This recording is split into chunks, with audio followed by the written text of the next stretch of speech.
కొంతమందికి ముక్క లేనిదే ముద్ద దిగదు. అయితే తినేటప్పుడు ఇది బాగానే ఉంటుంది కానీ లోపలే అసలు సమస్య మొదలవుతుంది. నాన్ వెజ్ అతిగా తింటే లేనిపోని ఆరోగ్య సమస్యలు వస్తాయి. యూనివర్సిటీ ఆఫ్ ఆక్స్ఫర్డ్ పరిశోధనలు నిర్వహించిన ఓ అధ్యయనంలో రెడ్ మీట్, ప్రాసెస్ చేసిన మాంసాన్ని ఎక్కువగా తినేవారికి పేగు క్యాన్సర్ వచ్చే ప్రమాదం ఎక్కువగా ఉందని నివేదించింది. క్రమం తప్పకుండా మాంసాహారం తీసుకోవటం వల్ల అనేక ఆరోగ్య సమస్యలు తలెత్తుతాయని కూడా చెప్తోంది. అలాగే యూకేలో మాంసం వినియోగం సాధారణంగా ఆసుపత్రిలో చేరడానికి దారితీసే విధంగా క్యాన్సర్లు, ఆరోగ్య పరిస్థితులపై పరిశోధన జరిగింది.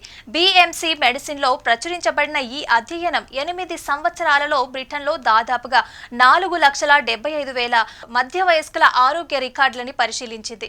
ఇక దీని ప్రకారం వారానికి కనీసం 3 సార్లు రెడ్ మీట్, ప్రాసెస్ చేసిన మాంసం, పౌల్ట్రీ, కోడి, టర్కీ వంటివి తినే వ్యక్తులకి 9 రకాల వ్యాధుల ప్రమాదాలు ఎక్కువగా ఉన్నాయి. మాంసాహారం, గుండె జబ్బుల మధ్య ఉన్న సంబంధాన్ని కూడా అధ్యయనంలో అయితే తేలడం జరిగింది. అదే ప్రాసెస్ చేయని ఎరుపు మాంసం, ప్రాసెస్ చేసిన మాంసాన్ని క్రమం తప్పకుండా తీసుకోవటం వల్ల గుండె జబ్బులు వచ్చే ప్రమాదం కూడా 15% పెరుగుతుందని తెలిపారు. మాంసాహారంలో ఉండే సంతృప్తి కొవ్వు ఆమ్లాల వల్ల ఈ ప్రమాదం పెరుగుతుంది. ఇది చెడు కొలెస్ట్రాల్ స్థాయిలని పెంచుతుంది, గుండె సమస్యలకి దోహదం చేస్తుంది. ఈ అధ్యయనం మాంసం వినియోగం, మధుమేహం మధ్య సంబంధాన్ని కూడా వెల్లడించింది. ఎరుపు, ప్రాసెస్ చేసిన మాంసం రోజువారీ వినియోగం మధుమేహాన్ని, ప్రమాదాన్ని అయితే 30% వరకు పెంచుతుంది.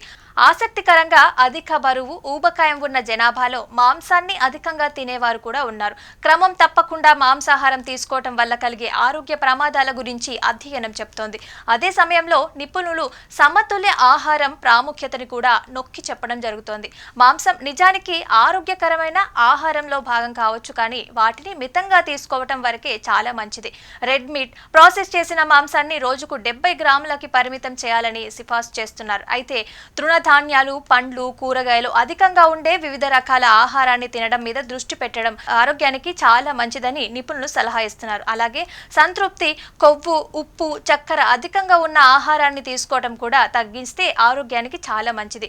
ఈ అధ్యయనానికి పరిమితులు కూడా ఉన్నాయి. ఎందుకంటే కొంతమంది మాంసాన్ని తిన్నా ఉడికించి తింటారు, మరికొందరు నూనెలో బాగా వేయించి ఆయిల్ ఫుడ్ తీసుకుంటారు. దీని ద్వారా వ్యక్తి నుంచి వ్యక్తికి వచ్చే వ్యాధుల్లో మార్పులు ఉంటాయి.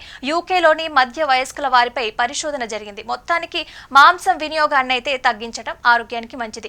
అతిగా తింటే సమస్యలే వస్తాయి. ఇనుము, జింక్, విటమిన్ B12 వంటి అవసరమైన పోషకాలు పొందడానికి మొక్కల ఆధారిత ఆహారాన్ని తినమని వైద్యులు సలహా ఇస్తున్నారు.